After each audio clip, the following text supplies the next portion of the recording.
ಲೇ ಆರ್ತಿ, ನಾನು ಎಂಥ ಕಿಲಾಡಿ ಅಂತ ಗೊತ್ತಿದ್ದು ನನ್ನನ್ನೇ ಯಾಮಾರ್ಸಕ್ ನೋಡ್ತಿದ್ದೀರಲ್ಲ. ಗೂಬೆ ನೀನು. ಇನ್ನು 3 ಜನ್ಮ ಎದ್ದು ಬಂದರೂ ನನ್ನ ಲೆವೆಲ್ಗೆ ಯೋಚನೆ ಮಾಡೋಕ್ಕಾಗಲ್ಲ. ವಿಕ್ಕಿ ಮತ್ತು ನಿನ್ನ ಬಿಹೇವಿಯರ್ ಸಡನ್ನಾಗಿ ಚೇಂಜ್ ಆದಾಗಲೇ ನನಗೆ ಡೌಟ್ ಇತ್ತು ಕಣೆ. ಅದಕ್ಕೆ ಫೋನಲ್ಲಿ ರೆಕಾರ್ಡ್ ಆನ್ ಮಾಡಿಟ್ಟಿದ್ದೆ. ಈಗ ನಿನ್ನ ಬಂಡವಾಳ ಏನು, ಯಾರ ಹತ್ರ ಮಾತಾಡ್ತಿದ್ದೆ, ಏನು ಮಾತಾಡ್ತಿದ್ದೆ ಅಂತ ಎಲ್ಲ ತಿಳ್ಕೊತೀನಿ.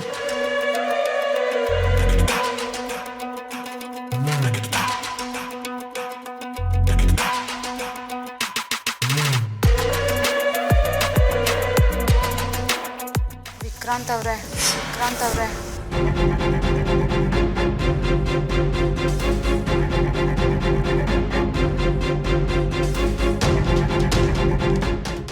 ಈಗಿನ ಕಾಲದಲ್ಲೂ ತಾನು ಮದುವೆ ಆಗೋ ಹುಡುಗಿನ ಯಾರು ತಾನೇ ಬಿಟ್ಕೊಡ್ತಾರೆ ಹೇಳಿ?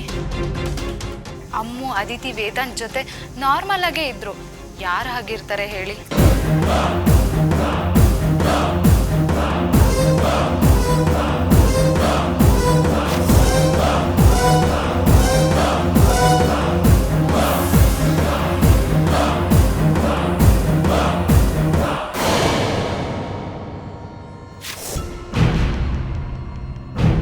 ಆರ್ತಿ ಅಕ್ಕನತ್ತ ತಲೆನೋವು ಅಂತ ಹೇಳಿದ್ಯಂತೆ, ಈಗ ಇಯರ್ಫೋನ್ ಯೂಸ್ ಮಾಡ್ತಿದ್ಯಾ? ತಲೆನೋವು ಜಾಸ್ತಿ ಆಗಲ್ವಾ? ಅದು ಕಾಲ್ ಅಟೆಂಡ್ ಮಾಡ್ತಾ ಇದೆ. ಒಂದೊಂದ್ಸಲ ನನ್ನ ಫೋನ್ ಸಖತ್ ಹೀಟ್ ಆಗುತ್ತೆ.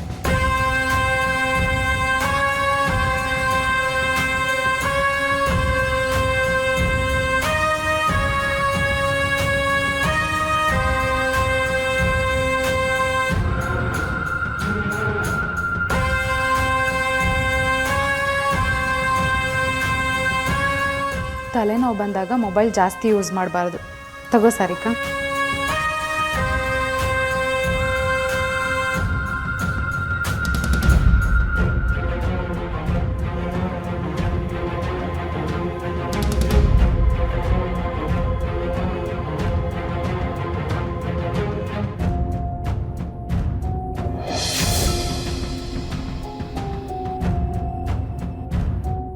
ಎಲ್ಲ ಮುಗೀತು. ಇನ್ನು ಮದುವೆ ಆಗಿ ತೆಪ್ಪಗಿರ್ತಿ ಅಂತ ಅನ್ಕೊಂಡ್ರೆ ನಿಮ್ಮಲ್ಲೇ ಏನೋ ಒಂದು ಸೆಟಪ್ ಮಾಡ್ಕೊಂಡಿದ್ದೀರಾ. ನಾನಿನ್ನು ಬದುಕಿದ್ದೀನಿ. ವಿಕ್ಕಿ ನನ್ನಿಂದ ದೂರ ಆಗೋಕೆ ನಾನು ಬಿಡಲ್ಲ.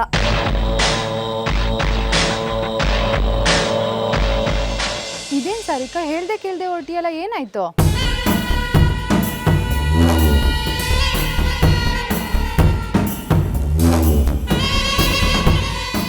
ಸಾರಿಕಾ, ಸಾರಿಕಾ, ಸಾರಿಕಾ. ಅಯ್ಯೋ, ಯಾಕೆ ಸಾರಿಕಾ ಹೊಟ್ಟೋದ್ಲು? ಏನಾಯ್ತು ಅವಳಿಗೆ? ಗೊತ್ತಿಲ್ಲ ಅಮ್ಮ, ತಲೆ ನೋವ್ತಾ ಇದೆ, ಕಾಫಿ ಮಾಡಿಕೊಡು ಅಂತ ಕೇಳಿದ್ಲು. ಮಾಡಿಕೊಟ್ರೆ ಅದನ್ನು ಕುಡಿದೆ, ಹೇಳ್ದೆ ಕೇಳ್ದೆ ಹೊರಟೋದ್ಲು. ಹೌದಾ? ಏನು ಹುಡುಗಿನೋ ಏನೋ. ನಾನು ತಿಂಡಿ ಕೊಡ್ತೀನಿ ತಗೊಂಡು ಹೋಗು ಅಂದೆ, ಹಾಗೆ ಹೊರಟೋಗಿದ್ದಾಳೆ. ಹೋಗಲಿ ಬಿಡು, ಆದ್ಯಾನು ನೋಡ್ದಂಗೆ ಆಗುತ್ತೆ. ನಾವೇ ಹೋಗಿ ಕೊಟ್ಟು ಬರೋಣ.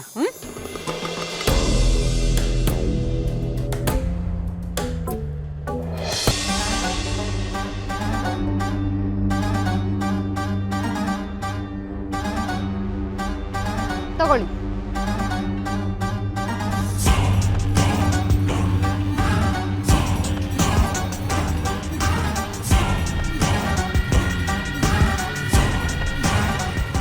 ನನಗ್ಯಾಕೆ ಇದೆಲ್ಲ ಕೊಡ್ತಾ ಇದ್ದೀರಾ?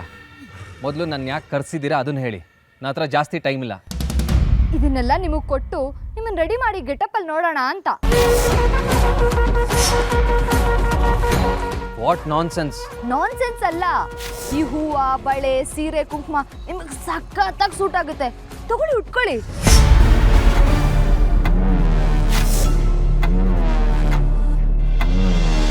ಈ ಹೂವ, ಬಳೆ, ಸೀರೆ, ಕುಂಕುಮ ನಿಮಗೆ ಸಖತ್ತಾಗಿ ಸೂಟ್ ಆಗುತ್ತೆ. ತಗೊಳ್ಳಿ, ಉಟ್ಕೊಳ್ಳಿ.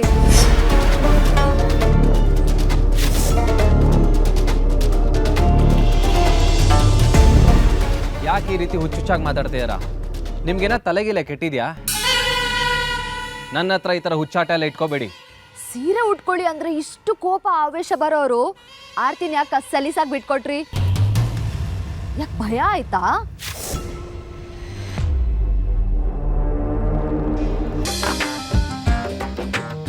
ಈ ಶುಂಠಿ ಶಂಕರ ಯಾಕೆ ಹಿಂಗೆ ಆಡ್ತಾನೆ? 2 ಅವರ್ ಓವರ್ ಟೈಮ್ ಅಂತೆ. ಟೈಮ್ ಅಂದರೆ ನೀವನಪ್ಪನ ಮನೆಗೆ ಗಂಟ. ದೊಡ್ಡ ಲೂಸು, ಮೆಂಟ್ಲು, ಕಪ್ಪಿ ಥರ ಆಡ್ತಾನೆ.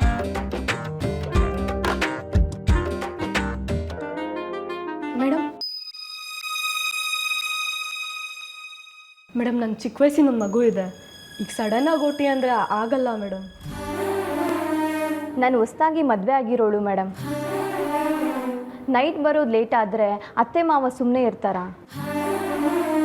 ಮೇಡಮ್ ನನ್ನ ಕೆಲಸಕ್ಕೆ ಕಳಿಸೋದೇ ಕಷ್ಟ.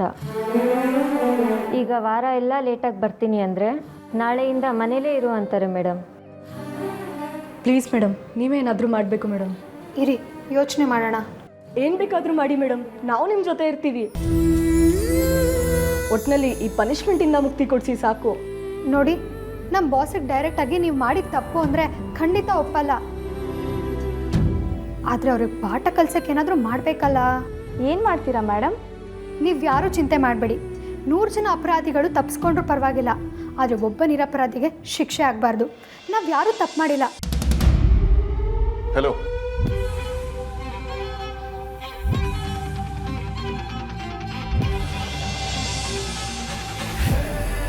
ಹೊರಗಡೆ ಕೆಲಸ ಇದೆ, ಫಾಲೋ ಮೀ.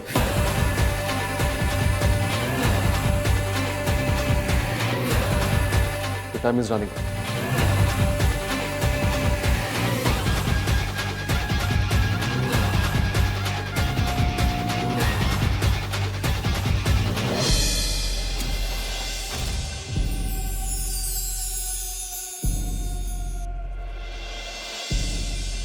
ಇವನು ಏನಾದರೂ ಪ್ರಾಮಿಸ್ ಮಾಡಿರೋ ಥರ ನಡ್ಕೊಳ್ದೇ ಇದ್ದು ಆರ್ತಿನ ನಾನೇ ಮದುವೆ ಆಗ್ತೀನಿ ಅಂತ ನನಗೆ ಹೇಳಬೇಕು.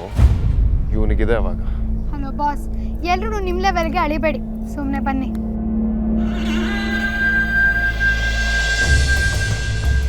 ಹಾಯ್ ಗೌತಮ್, ಯಾಕೆ ಇಲ್ಲಿಗೆ ಬರೋದಕ್ಕೆ ಹೇಳಿದ್ರಿ?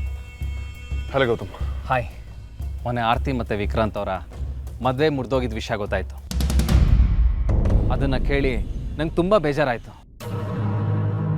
ಅದಕ್ಕೆ ನಂಗೊಂದು ಐಡಿಯಾ ಬಂದಿದೆ, ಅದನ್ನು ಹೇಳೋದಕ್ಕೆ ಕರೆದೆ. ವಾಟ್? Are you serious?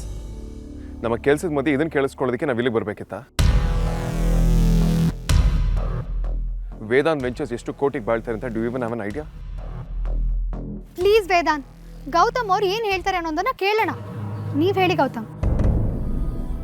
ಆರ್ತಿ ಮತ್ತು ವಿಕ್ರಾಂತ್ ಅವ್ರ ಲವ್ ಮ್ಯಾಟ್ರಿಂದ ಎರಡೂ ಮನೆಯವ್ರಿಗೂ ನೋವಾಗೋ ಚಾನ್ಸ್ ಇದೆ. ಆರ್ತಿಯವರು ಅವ್ರ ಪ್ರೀತಿಸಿದ ಹುಡುಗನೇ ಮದುವೆ ಆಗಿ ಅದರಿಂದ ಮನೆಯವ್ರಿಗೂ ಬೇಜಾರು ಆಗಬಾರ್ದು ಅನ್ನೋದೇ ನನ್ನ ಆಸೆ. ನಿಮ್ಮ ಆಸೆ ಹಾಗಿರಲಿ, ಅದೇನೋ ಐಡಿಯಾ ಅಂತ ಹೇಳಿದ್ರಲ್ಲ, ಮೊದಲದೇನು ಹೇಳಿ. ಅಮೂಲ್ಯ, ನೀವು ಅವ್ರ ಪ್ರೀತಿ ವಿಚಾರನ ನಿಮ್ಮ ಮನೇಲಿ ಹೇಳಿ ನಿಶ್ಚಯ ಆಗಿರೋ ನನ್ನ ಮತ್ತು ಆರ್ತಿ ಮದುವೆ ನಿಂತೋಗುತ್ತೆ ಅಂತ ನಿಮ್ಮ ತಂದೆ ತಾಯಿಗೆ ಆಘಾತ ಆಗೋದು ಬೇಡ. ಅದಕ್ಕೆ ಮದುವೆ ದಿನ ಮದುವೆ ಮಂಟಪಕ್ಕೆ ಮದುವೆ ಗಂಡಾಗಿ ನಾನೇ ಹೋಗ್ತೀನಿ.